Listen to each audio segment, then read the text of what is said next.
Jamu, everyone.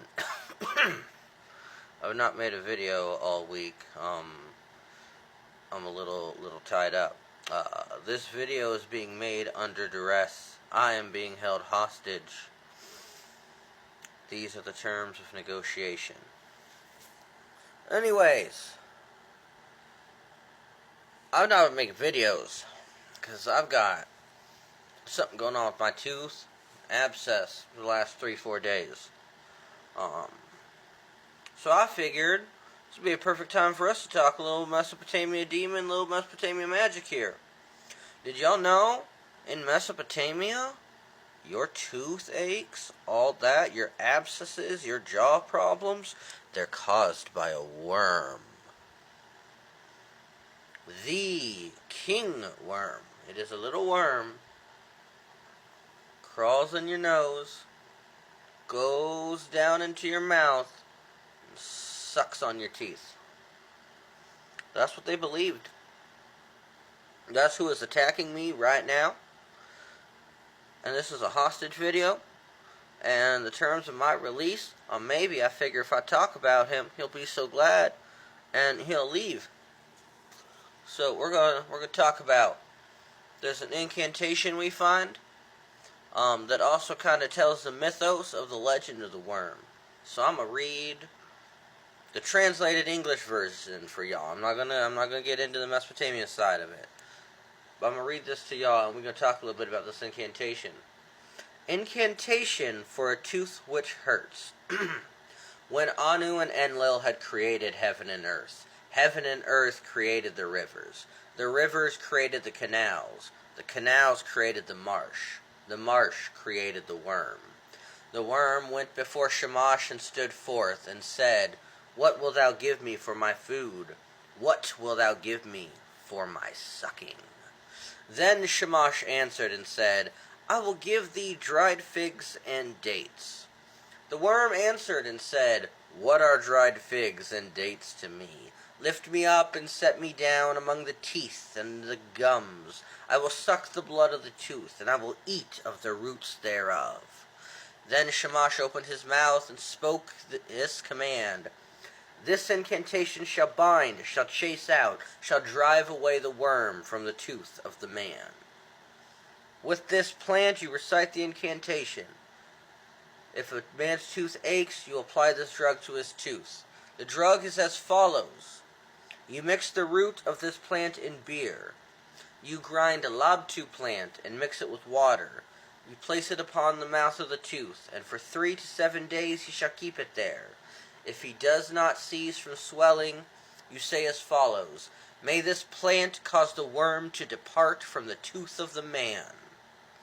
Now, so that's what we see. Pulling from the King Translations and R. Campbell Thompson. Love R. Campbell Thompson. This is what we see as dealing with the tooth worm. Oh, God, yeah, no, hang on, y'all. Ooh, it's bad.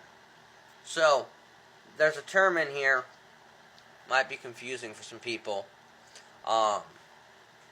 First off, we see in the historiola of it that the worm goes and speaks to Shamash. Shamash, or Utu, the sun god, ratifies and makes all things law and binding.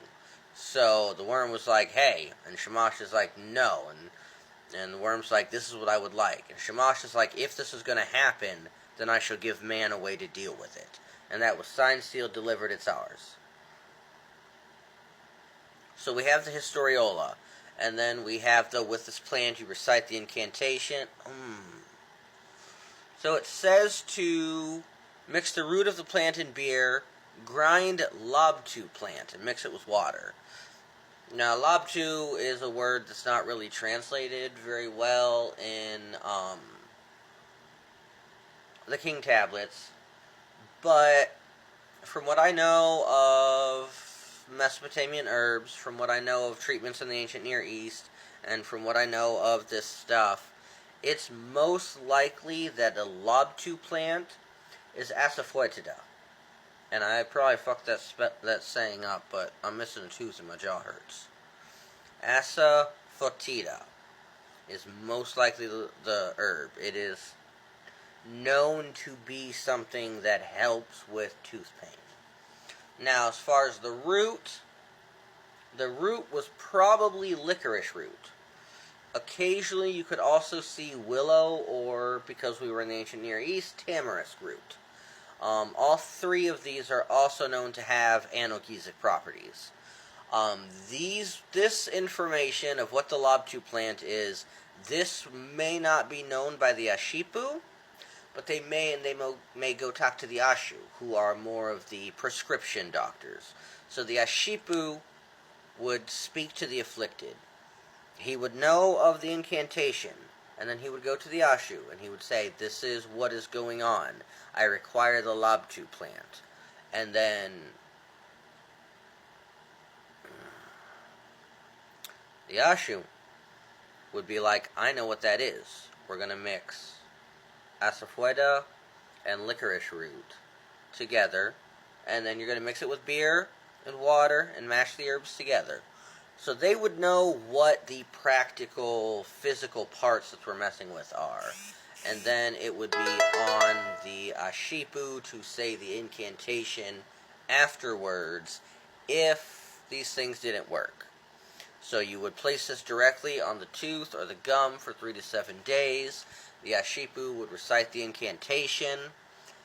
And so the Ashu and the Ashipu would work together in order to come up with not only a spiritual way to deal with something, but also the medicinal way to deal with things, because they treated the two together. I guess you would call it holistic now. The Mesopotamians were the first holistics. Anyways, that is it for me tonight. This jaw is killing me, and I'm going to bed. May your ancestors bring you the sweetest of portents, and may you have the most wonderful dreams. And watch out for them tooth worms. Shamu, everybody.